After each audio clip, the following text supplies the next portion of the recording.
This is a production of Cornell University. Thank you. Thank you so much, Dr. Bassick and everybody, Dr. Raycow. Oh my goodness, this is trip down memory lane for me. I actually was walking through the conservatory and enjoying, the walk and everything, and noticing all the different changes, all the different buildings and everything. And as different as it is, it's still home. Like I come back and I say, wow, I remember studying those plants into the wee hours and doing the same thing over and over again. And it's still there because it's still those fundamentals. And I'm really enjoying being back. So thank you all for having me. So the party side of horticulture. I figured, hey, every horticulturist needs a little party side, and why not talk about that? I've been fortunate enough to make a career out of it. It sounds sort of crazy, and everybody's like, oh, well, it's science, you got to learn this and that. Well, yes, there's a lot that you have to learn, but I've been able to bring this side into it, combine it with the art side, the decor side, everything. And here I am 20 years later in a degree that really was started here in these rooms where I studied plants and everything about it. Just to sort of kind of give you the quick background of where I came from. So I grew up in Orchard Park, New York, little suburb. Orchard Park, yay. There's always one who at least knows where it is. Are you from Orchard Park? Buffalo. Hey, Buffalo. Anyway, that's my hometown. I, grew up there. So it's, a little bit of tundra, as we all know, upstate New York can be. How did I get my influences? How did I ever get into this? So yes, gardening is my passion. It was something I did literally when I was 5 or 6 years old. I had that little 8-foot square garden that, your parents always build for you. But I had the benefit of having a grandfather who was Pennsylvania Dutch and bringing manure up in his trunk to enhance my garden. So I was like, okay, first clue that there's something more than just digging in the dirt, right?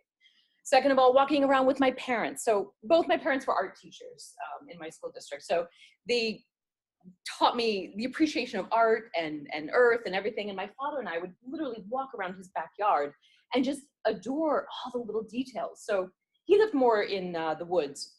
So it was not really a lawn that he would have. So the moss would grow in his backyard and we would just sort of kind of walk on it like, wow, and not be upset that we didn't have a lawn. So we made the best of it and we called it the tuna tournament. And we would sink tuna cans into the moss and we made a golf course in our backyard. Like, make the best of it, right? Noticing like little things like the lichen on the trees and all that stuff that is just nature at its finest, right? I also look back, like my uncle he was a college professor of English and whatever, but really just got into hobby plants. So the ginkgo tree in the middle of downtown Buffalo in a little townhouse backyard, he had this beautiful little garden that led up to this amazing ginkgo tree. And they're like, wow. When you see different things, it really starts to open your eyes that, okay, yeah, they're not just like the typical maples that you see around or whatever. It's like, oh my gosh, there's something more to all this. And, this is all hindsight that I'm looking at. So of course, I get to senior year in high school. What am I going to do with my life? Well, hey, horticulture, Cornell State School, let's go. I'll be there. Applied, got in, and I actually stuck with Flora Culture and ornamental horticulture all 4 years. It's rare, but I did. And senior year came around. I wasn't sure what to do. I had a lot of interest. I like landscape architecture. I appreciated the art side of horticulture. And I'll back up because there was a professor here, I believe that Professor Fisher, Dr. Fisher, that was here my freshman year, but I never took his class, who concentrated on the floral culture and the floral arts and whatnot. I never took a floral class in my life. Come around senior year, they had set up an award for him for design students in horticulture, and I actually won that. So I feel like, yeah, okay, something more to this, right? The Dreer Award was another thing that I applied to. I said, geez, here I'm about to graduate, Ivy League school, floriculture, ornamental horticulture, and yet I never took a floristry class. I know horticulture, I know names of plants, I know everything. What can I do to further my Ivy League education? Well, geez, I'm gonna go to Europe. I'm gonna start in some of the best floral designers around there and see what they have to say. So I started in London and I would say, what do you think is the best place to go to? Who should I go study with? And like, oh my gosh, go to Paris and speak to Christian Tourtou. Oh, no, you should go to Copenhagen. So every couple weeks or months or something like that, I packed up my bags and I interned, I learned, I immersed myself in this amazing business of floriculture. And it's such a serious thing over there. I know here we're like, flowers, it's cute. Yeah, it's a little subculture, but it is, people go and basically get the essential master's degree to be a florist over there. I mean, it's very serious. And I was lucky enough to be with a bunch of companies that did events that really just showed every aspect of it. I mean, just bringing the whole thing to life and taking it very seriously, and just big industry. So, you know, I worked all these different places.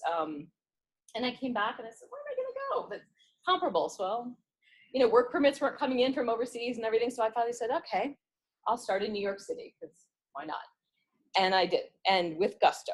So I started with a bunch of different companies that did very similar, you know, concepts of party side of horticulture. They did events, the arts of the party, everything like that, that really just, I never really took seriously. I guess I always thought of florists being, it's just florist. I learned flowers, you know, I'm never going to make a lot of money.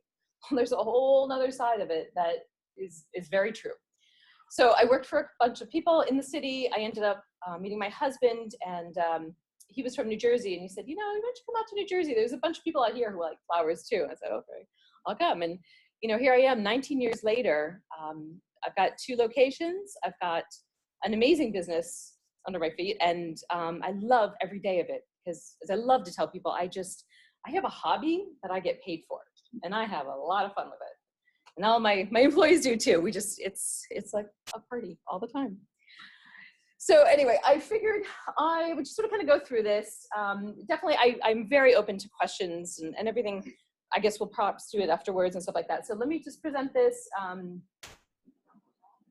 We'll start with this. So I figured, here I was putting this presentation together, the art of the party. Well, of course everybody thinks of stuff like this. The Bacchanalia, you know, like gardens all around and party, party, party.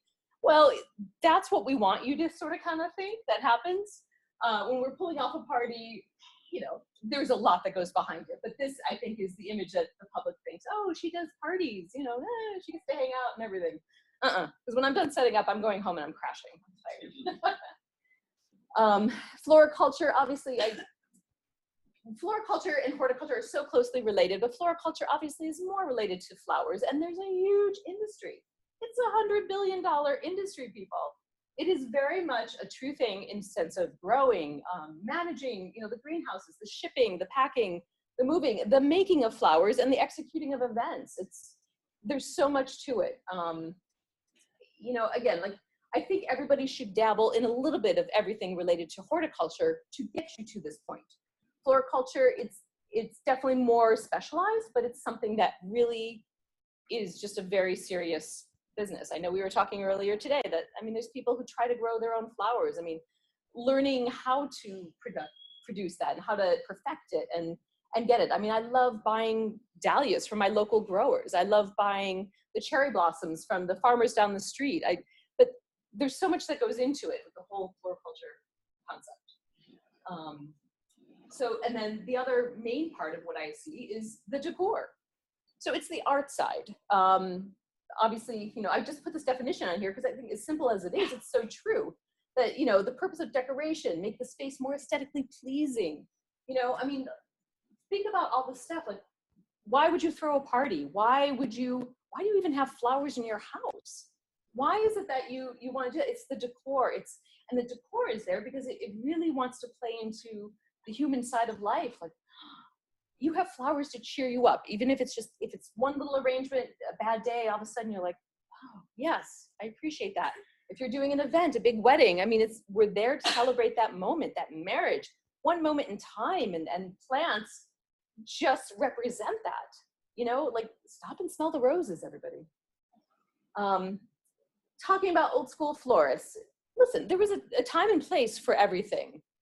Florists, you know, back in the day, we didn't have internet, you know, all that other stuff. This was before my time, but, you know, so it was the local yokel, you know, you knew the neighborhood florist. It was like knowing the grocer, you know, knowing like the pharmacist or whatever. And they were there for all those special occasions. They had the brick and mortar. That worked back then. Today, it's a little different.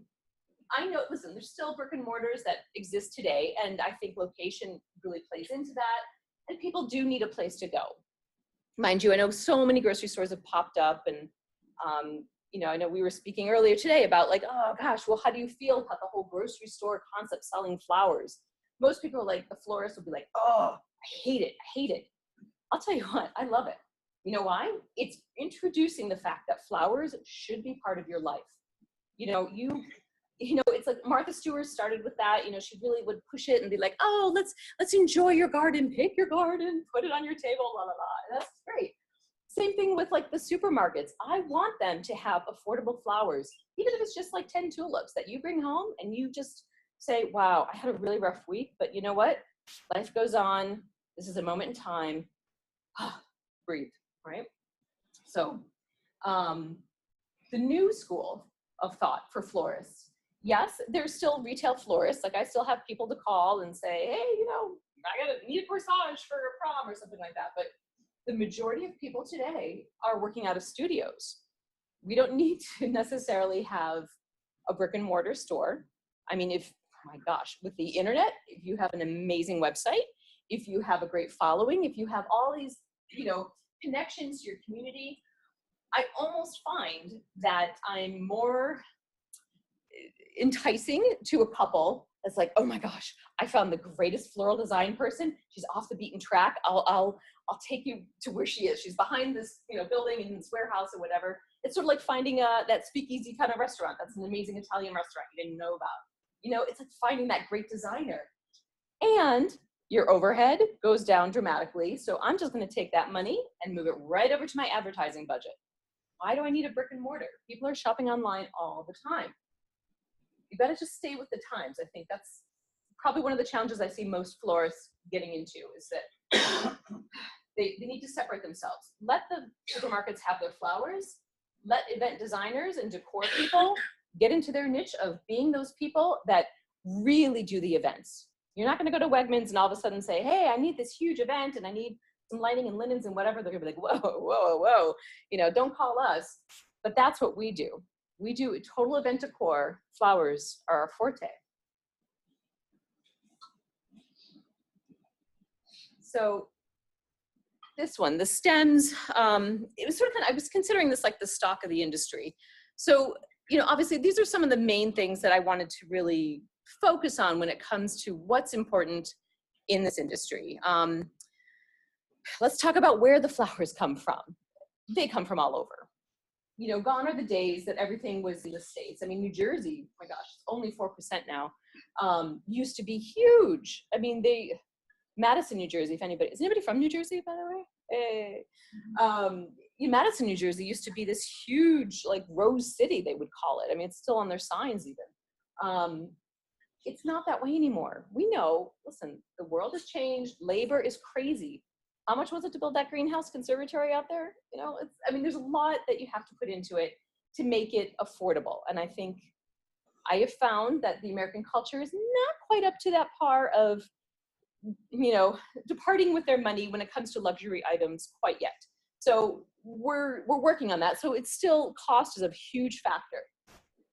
Where the trend is now, obviously, is foreign flowers. That's not a bad thing. It's, you know, it's affordable. I understand they have a lot of beautiful co-ops set up and stuff like that in some of these foreign countries, you know, obviously Colombia, Ecuador, whatever, and, you know, they support their communities, and I love how they're doing it. You know, obviously they don't make as much as what we're doing, but it's something that, you know, it's just good. People say, oh, isn't everything like a Dutch flower? What about Alsmeer and stuff like that? Well, if anybody's familiar with the whole floral clock and everything, Alsmeer is just the largest warehouse of where the majority of flowers sort of kind of get filtered through. It's the buying auction. So even though in Alsmeer, you say, oh, I'm buying Dutch flowers. Well, they're coming from New Zealand, they're coming from Israel, they're coming from South Africa, getting filtered, bought on this auction clock, and then dispersed. So even though they're coming from places like this, some of these might be considered Dutch flowers. So it's a little confusing. California, obviously, I love this focus that, you know, we still have a good majority of flower growers here.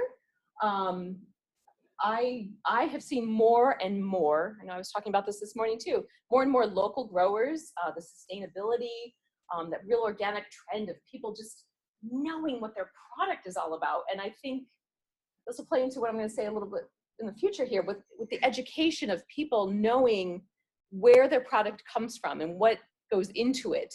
And once they know that, they will pay for it because it's the understanding. So, this is a trend right now, where we're at.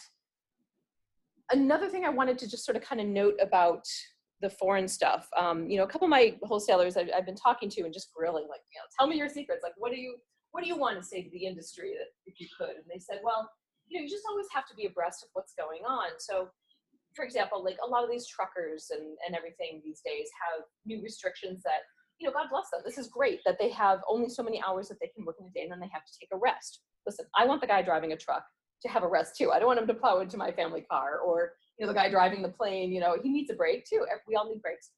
But just logically think about the impact in the sense that, well, now these growers probably have to pay twice as much to have a second driver to get that perishable item to somewhere in time. Otherwise, you're not going to get your flowers, or you're going to get dead flowers. So it's now, those are the factors that sort of kind of increase the cost of why some of these foreign things are crazy. So you might say, well, it's cheaper to buy South American or something, but in all honesty, by the time you just pay the FedEx guy, or maybe have somebody go, like your driver, go up to Vermont and pick up something, it might turn out to be the same and might actually be a little bit fresher too. So,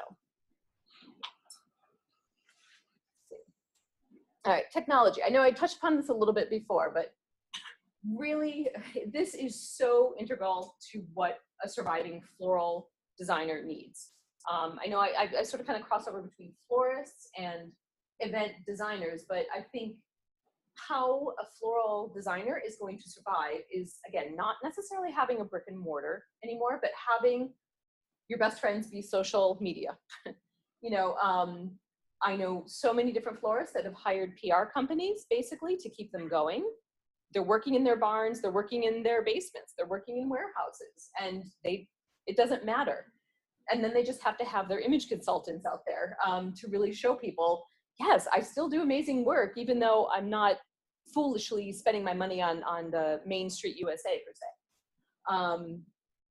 I think my laptop, some days, like when I'm working remotely, like even this morning, it was my computer, my phone, and I was ordering flowers for the rest of the week. In fact, I was finishing my Valentine's Day order. It was just, it's so easy to do things now that if you don't keep up with times, you're not going to survive. Floral design has evolved into events, and it's just, you've got to keep going with this. Instagram, Pinterest, Facebook, oh my goodness. Do I even need to explain it to you guys? You guys are probably all in that generation it's so ingrained in you, but it's something that wasn't always there. It's sort of kind of like portfolios online. I was saying to somebody the other day, like how my brides come to me and they say, oh, well, here's my Pinterest page. Let me show you. And that's before I even pull out the portfolio of what I've done. I mean, the world is so together now that you can pull these images, your ideas, and then you sit in front of me and say, well, I like this. I profile that and put it into Floral World, and then I present a product of an event, and it comes together, and it's so easy to do now. Location. Okay, so still, you probably do need to sort of kind of focus on where you are. I mean, I would love to do events all the time in the Bahamas or, all these other places. And it is possible. I know a lot of people that are like event planners that do stuff like that. But I think you still have to have a little proximity to what you can actually do. This sort of kind of comes in location more than just your physical space, but, where you're buying flowers from. I mean, I love to buy local. I love to tell people you should use what's in season. You're in the Northeast, you should use flowers that are up here. Happy to bring in tropicals or something for your event, but let's just sort of kind of look at the scenario of where we are and everything, and what's cost effective, what's amazing, and what's important. It's sort of kind of supporting your communities. It's supporting the fact that, well, you know what, I need a driver, I need a flower cleaner, I need a flower packer, I need somebody to even literally take out the garbage. These are all things that are important that really just support the community. So your location is key. Where I have my store in New Jersey, it's in the middle of New Jersey, in Bernardsville, but I also have a studio in Hoboken, and I have different areas for different reasons. I have a greater wealth of floral designers that I get from the city and from Hoboken that you know, sometimes they'll come out to my other location, but you have to sort of kind of position yourself where it's going to make sense and work.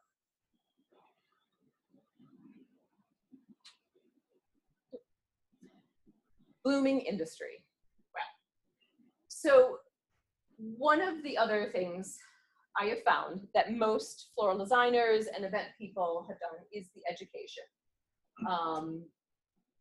Have any of you ever taken like floral workshops? And has anybody done that?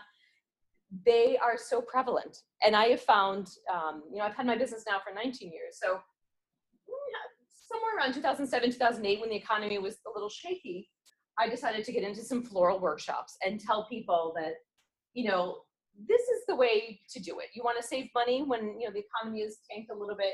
Let me teach you how to do arrangements. Why don't you go into your garden and look to see what you have? Maybe you don't have everything, and then you supplement it with a couple things that you go buy at a florist or wherever. But it was the education, and I found it was so important. It was so key. And when I really first started it, you know, I would have them all set up in beautiful buckets. It was so pretty, and you know, the girls would come in their Louboutin shoes and be like, "Oh, we're gonna have a great time. We're gonna, you know, make arrangements and have fun and whatever." And I found after a couple times, I was sort of like, well, I think I'm lying a little bit, because we all know, like, you gotta dig in the dirt a little bit, right?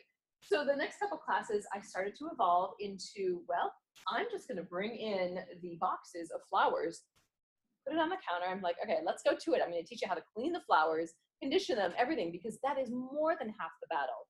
I mean, someday we're gonna write a book about like all the conditioning aspects of it, but you know, let me give these people a little bit of an introduction and what goes into the fact that you're paying for this flower arrangement, you're paying for this event, and you've got sticker shock, but you're like, oh right, but all these things play into it. So I do. Now it's a 2-hour class, you know, for the single classes, and they come in and they do all that. They learn how to, you know, the right water, you know, do they put anything in the water? Do they condition it? Whatever. And it's fantastic. And every single class that I have, and I'm sure I'm not the only one who can say this, that there are people who come in, they make it, they love it. They love that they have this craft now that they know what to do, but they look me straight in the eye and they say, I will never doubt that I need to order flowers from you, because that is a lot of work. And I'm like, yes. You know, same thing of like, they might take a class and say, yes, I'm going to do this for my daughter's baby shower. And, you know, we're all here to learn. And you're like, that's great, but please don't do that. Let me tell you that there's so much into it, because what if your flowers were coming on that plane and that food order that was going to be on the basement of KLM was a lot more important than your flowers? Oh yeah, that luxury item.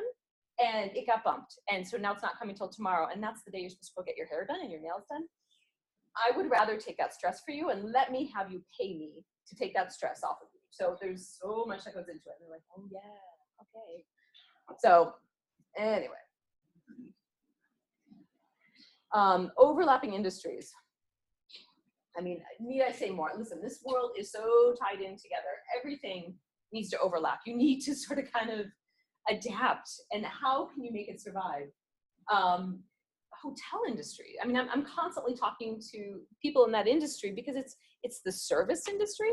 More than half my business is really service oriented. I'm talking to people, I'm profiling them to like make an event, make a decor that represents their personality. You know, just there's so much that overlaps. The hotels, the restaurant business, everything like that. Wedding planners. I think so often we get confused with being a wedding planner. We are, I think this division of it is more just the event. So I tell people we do purely like anything and everything to do with decor. Like I will go into a ballroom, I will strip it completely. I can bring in, you know, all these tables, the linens, the chargers, the lighting, the fabric, everything, and basically change the entire ambiance, with the core being the flowers. And that the flowers, again, being the representation of what we're actually there to celebrate. So it's all just sort of kind of blown up. And wedding planners, again, differentiate in the sense that they're sort of kind of there for the logistics, I find. More so like, okay, I'm going to coordinate when the band's here. I'm going to coordinate, you know, who's going to show up when. I'm going to keep that bride on target. What I do is basically meet with event planners, and sometimes they will say, the wedding planner or whatever, will say, oh, okay, thank God, Laura's here now. So just talk to Laura about anything decor-wise. Just let her go, and you plan out everything that you need to decor anything. This one, I just put down like the farm to table concept. I know we're still on that trend of everything's organic and, you know, gosh, we're there, the spa industry, everything that's so bringing yourself back to your senses. We are in such a stressful world. We're on 24/7, even more so. Everybody needs to like calm down and breathe a little bit. And I find that so often I will overlap with industries like that because they might just literally have a 10-person dinner party in the middle of some farmer's field. I mean, you guys have heard about all these like, you know, private parties that happen. Like it just, it's a big industry, big. And, you know, being part of that doesn't have to be big scale, may not be like a huge profit maker, but it's the awareness. It's people realizing that they sort of need flowers in their lives. So yes, local to anyone, anywhere. I love this. You can dream it, you can do it. We build the events. We do everything and anything that you need to. I think it's, it doesn't have to be your local florist. I think you want to go anywhere, but I think you should promote what's local. But I keep an open mind when it comes to floristry. I find that so many people think, oh, well, it's a formula, I'm going to do whatever. I literally shop the market to see what's out there each week. I don't tell people, you know, you have to do this. My customers call me and say, well, what do you think? You know, here's my budget. What can I do that's amazing? And I, you know, I'll dream it up and I'll say, this is what it is. And I know that this is out there and this is what we can do. Local to anyone, anywhere. I can send flowers, you know, outside. I can coordinate with somebody to do an event, you know, anywhere in any state and everything like that. But it's a matter of just knowing what's around and local resources. So you can be based in one location, but, you know, floral event party people have learned that you don't just have to be in your little store with your door, your sign open and closed. You know, we're just open to open ideas.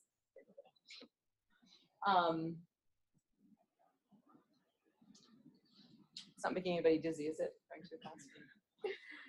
Seeds of the future. You know, a lot depends on the trends. You know, I know I was speaking earlier about like, you know, oh, how do I get inspired by all this stuff? And I think I'm not just inspired by what's out there horticulturally. I mean, we know all the plants. There's not really that many new plants that pop up. I think that sometimes you get a trend, like a Martha Stewart thing will come out and be like, oh, you know, now the hellebores are amazing to use. And you're like, oh yes, everybody needs to have hellebores, and rosemary in their wedding bouquets. You know, I really sort of kind of research, you know, I read magazines constantly. You know, I'm online on blogs. I'm, you know, anything and everything that I can do to just absorb trends. I love, one of my favorite things to do is Fashion Week. And I'm always like watching, I'm like, oh, can I just stay for the runway shows? Because I want to see the craziness that's out there and people pushing barriers. And listen, just with like Vogue magazine, sometimes they've got some crazy outfits that none of us would ever wear. But the takeaway is like, wow, but what if we scaled that back to something that's maybe the thing is all black and white with very sharp edges or something like that. Well, maybe that's a trend that's out there that I can start using in flowers, and people may not realize it, but maybe it's a very trendy, you know, thing that we have to do, very chic weddings now. The wedding gown designers will probably, you know, follow that trend. So why wouldn't your flowers sort of mimic your personality, which is your personality that was the same person that bought the dress that had those sharp lines. So it all ties in together. The wedding statistics, I don't know, just since weddings are the predominance of my business, I don't know if any of you are married or, you know, how much you actually spend on wedding. This is like a national average, roughly about $33,000 for a wedding. I honestly think that's a little low, but I'm also closer to Manhattan and stuff. So weddings tend to be a little bit more where we are. This one just has a couple different things, but I wanted to show you.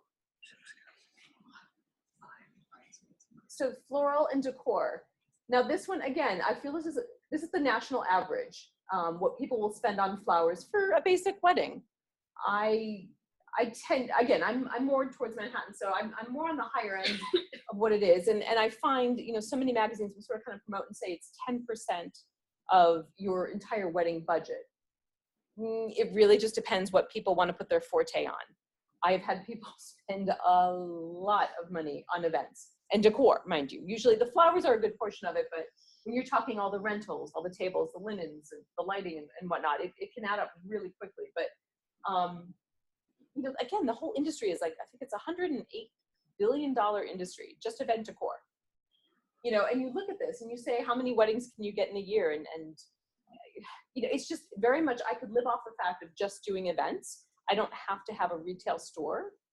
I personally have a retail store because I have spin-offs. So if I have extra flowers from an event, you know, sometimes you only need 24 roses, but you have to buy 25, or, you know, it's always those one-offs and stuff like that. And they're still very viable to sell. Then you have that as extra, and it's profit on top of what you're doing. So if you can cover your costs with everything that you have, you know, why not have a little spin-off retail on it? But I find that, you know, seriously, the event decor industry is just huge. It's a wonderful industry.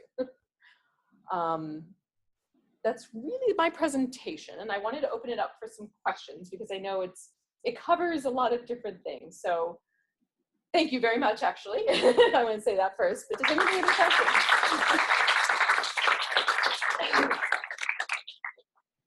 No questions? Laura. Yes. What trends in individual flowers, types of flowers, are you noticing that people are tending towards in their weddings, like more rural, you know, wildflowers or old Victorian flowers? You know? Yeah. I mean, it sort of depends on your personality. There's still very much a trend to be a little bit more farm to table concept. So they would rather have those somewhat imperfection dahlias that were grown in grandma's yard kind of look, rather than the mass-produced spider mum and carnation ball of an arrangement. So something that's very true to what it is kind of flower. Color-wise, I mean, it's all over the board, but something that's just naturally grown, sustainably grown, organically grown. If they know the story of where it comes from, they're like, oh, I'm all over that. You know, herbs are very popular. Ooh, there's a lot of meaning, and it's farm to table. It's entertaining your senses. It's very fun. Yes. Have you worked succulents into your work? Of course I have. Yes, that is a huge trend. In all honesty, I'm actually sort of sick of them. We have done more than our fair share of, you know, little Echeveria boutonnieres and whatnot. But they're still very much out there. They're well loved. They're great little place card holders, so we use them all the time. Little token gifts. Yes. Second question: Do you do any work out in the Hamptons? I have a flower shop greenhouse business in East Hampton. Do you? Let's talk. Yes. I travel. Yes. Thank you. We'll talk. Yeah. Is there any movement by the people planning the parties to communicate to their guests where these flowers came from or what the inspiration was, like verbally or in place cards or something? Yeah, and that is absolutely a great selling point to people. They love to know where, everybody wants to know where their money's being spent. And, you know, sometimes there's meaning. And a lot of times people put out like little seed packets as their favors, you know, plant the seeds of the forget-me-nots, because forget-me-nots, you know, don't forget my poor grandmother that passed away. There's things like that. There's always a lot of meaning and stuff like that. Yes. So, yeah. So you mentioned that you do events, you know, like do a lot of things, but then you focus on weddings a lot. How much do weddings dominate your business, and would you say the floral industry and what you do? Personally, I would say about 80% of my business is weddings.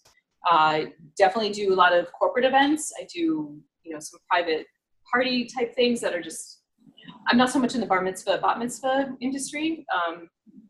But I think everybody's different. You know, it depends what you, again, that sort of kind of is a little bit of the location. Like if in your town, you tend to have a higher Jewish community, you might be more into that stuff. But where I am, I'm fortunate enough that there's a lot of wedding venues and a lot of brides like my style. So I ran with it. And that's the majority of my business personally, but it varies. What do you guys do with like the trimmings and all of the organic waste you've got at the end of all your flower season? Yeah, we do the best we can to be smart about it. You know, I do have a little somewhat compostable area in the back of my store that when we can, but it's hard because I don't always know what's been on the flowers. for the reason why I don't sell my flowers as edible flowers, because I don't always know that maybe it was sprayed with something and it's not fair. When it comes to waste of an event, I'm always encouraging brides and whatever to, to have their guests take it home. So whether it's a small little arrangement, those are easy to walk away, please encourage that, take that away. Or if it's a larger arrangement, I just need the vase back because that's a rental piece. Take the plate with the flowers and enjoy it. What they do with it from there, I'm not sure. I know somebody was asking me about bringing it to, like homes and donating your flowers afterwards. I can do that. I have done that for certain people, but you just have to think about it logically. There's a little bit of an expense that comes with that for me to do it, but I know that there's companies that will do that. Even just reaching out to some of these charities, they'll gladly come get it. And they're like, oh, okay, maybe I'll take some extra flowers for me. I'm happy to spread that well. Enjoy it. Do it. Yes. Can you describe, Laura, the biggest, wildest event you've ever done? Wow. Yeah. What's the wildest? There's been a bunch. I think most recently, we were at the plaza for a big 4,000 person dinner. It was like a holiday party, and hanging things up 16 feet in the air and saying, geez, I better go buy that 12-foot ladder because I'll never get it done if I don't. And oh gosh, I don't know. It depends. I mean, those are fun things I've had. I was telling somebody about the story earlier today, like the horror stories of dealing with huge weddings and having everything right and the pressure's on to get just right. But I had a bride who thought hot pink, is it the same as fuchsia? But she was so distraught that I got the wrong color hot pink that she canceled her honeymoon early and came back and asked for a refund. Anyway. There's lots of little things like that. Not many bad stories, but random stories. I've got a lot of celebrity stories of decorating and stuff. And one of my, I won't say favorites, I was telling somebody about the Whitney Houston, because she lived in Mendham, where close to one store, and doing the funeral and stuff like that, and having my husband be the extra delivery guy that day, and hiding the cards that were from the Jackson family or from Elton John and stuff like that. And like, don't look at this. This is private. This is personal, because it's very interesting, and the relationship. I mean, these are my customers. These are people that are near and dear to me. I'm writing their direct sentiments on cards and conveying their sentiments in flowers. And it's like, it isn't anybody's business, and so I get very protective of it. And they're people just like you and I. I mean, they lose their parents, they lose friends, it's interesting. So. How do you know where to get certain flowers? I mean, you talked last night about getting peonies from Alaska. Yes. How did you figure that? How did that come about? Well, I think like industry trade magazines or stuff like that, like the Florist Review magazine, sometimes they'll have, new people come in and say, oh, we just found how we can ship our peonies from Alaska. That was a bride I had last year, insistent she needed a peony in August in New Jersey. And I was like, I don't think I can do this. But you know what? Well, let's just think outside of the box. Well, who could grow that? I know when I'm in off season, I'll get them from New Zealand, but they're 4 times the cost of what they should be. But listen, somebody in Alaska figured out that they could extend their season, because think about where they are, they can, and why not? So it's really the shipping cost. So I mean, it was more expensive than your normal next door neighbor who has peonies right there. But if need be, for certain flowers, you can. And I think you keep your ear to the ground. I go to the market every so often to talk to wholesalers. Market in New York City? Market in New York City, yeah. Even my local wholesalers in New Jersey, even the ones that have like their trucks and they just go around from farm to farm. I mean, you listen to what's going on and how do you adapt to it? And do you know somebody who's trying this? Or, you want to be ahead of the curve. So, but you don't want to have a flop either. Like, I had one place that was growing cafe au lait dahlias for me, and they just didn't realize how much time it would take for each one. And now you understand when I pay for them, they're, sometimes $3.50 a head, my cost, and they didn't realize, the production, the awareness wasn't out there. So then it plays into the whole education of letting your customers know the amazing stuff that can be had that's out there. And then maybe the cost will go down. It all snowballs together. Yes. Are there any sustainability issues that concern you?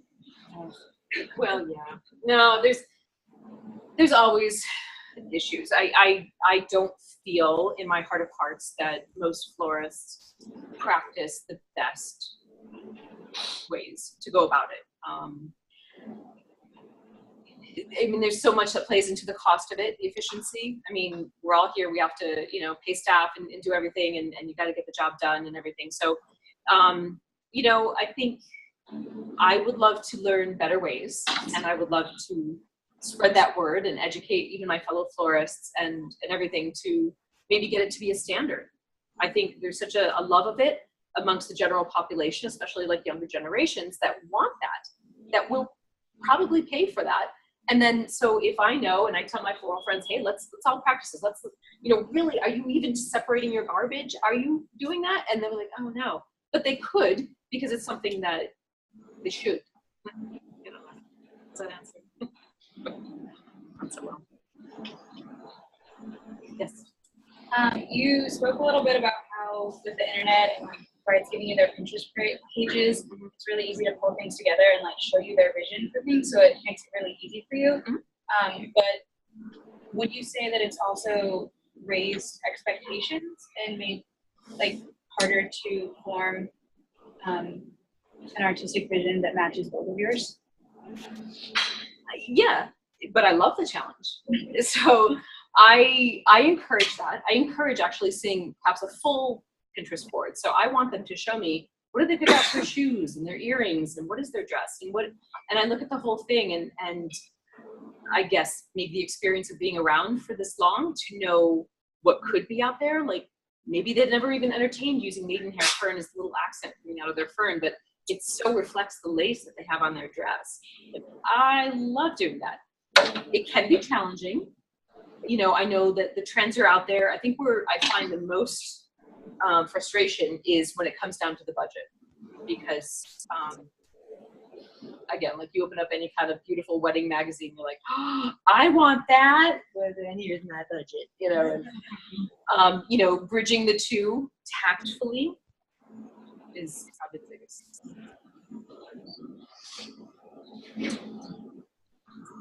Thank you.